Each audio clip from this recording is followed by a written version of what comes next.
வைகையாரும் பொன்னியாரும் கூட வற்றி போகலாம், ஆனால் எங்கள் இதயத்தில் வற்றாத ஒரே வரலாறு அதுதான் எம்ஜிஆர். காரணம் கருணை சார். அவருடைய மனம் கருணை. கலை என்பது அணிகலன். அணிகலன் இருக்கலாம், இல்லாமல் கூட போகலாம், ஆனால் இதயம் இருக்கிறதே, கருணை இருக்கிறதே, அதுதாங்க ரொம்ப பெருசு. அவர் கலைப்பணி நிறைய பண்ணியிருக்கிறார். உங்களுக்கு தெரியுமா, தமிழ் சினிமாவிலே மொத காண்டாக்ட் லென்ஸ் போட்டு நடித்த முதல் நடிகர் எம்ஜிஆர். நாளை நமதே படத்தில் சங்கர்னு ஒரு கேரக்டர் வரும்ல, அதுக்கு காண்டாக்ட் லென்ஸ் போட்ட முதல் நடிகர் எம்ஜிஆர். அவர் கலையில் நாங்கள் குறையே சொல்லலை.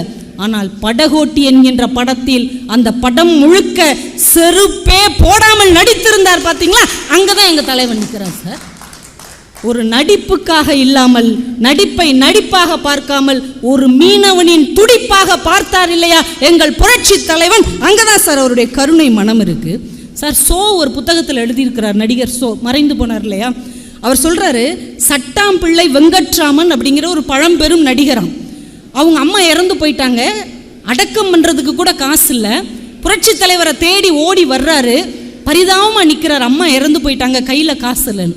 தலைவர் அவசரமாக வெளியில் எங்கேயே கிளம்புனவர் அந்த அவசரத்துலேயே நின்று திரும்பி சொல்கிறாரு, வெங்கட்ராமன் கேட்குற பணத்தையும் கொடுத்துருங்க, அவன் போகிறதுக்கு ஒரு வேனையும் கொடுத்துருங்கன்னு சொல்லிட்டு போகிறார். இது பெருசு இல்லைங்க. இதை வெங்கட்ராமன் சோ கிட்ட எப்படி சொன்னாருன்னு சோ பதிவு செய்கிறார். வீட்டில் ஒலைய வச்சுட்டு சோறு பொங்குங்கிற நம்பிக்கையோடு ஒரு வீட்டுக்கு போகலாம் என்றால் அது எம்ஜிஆர் வீட்டுக்கு தான் போக முடியும் என்று சொன்னார்.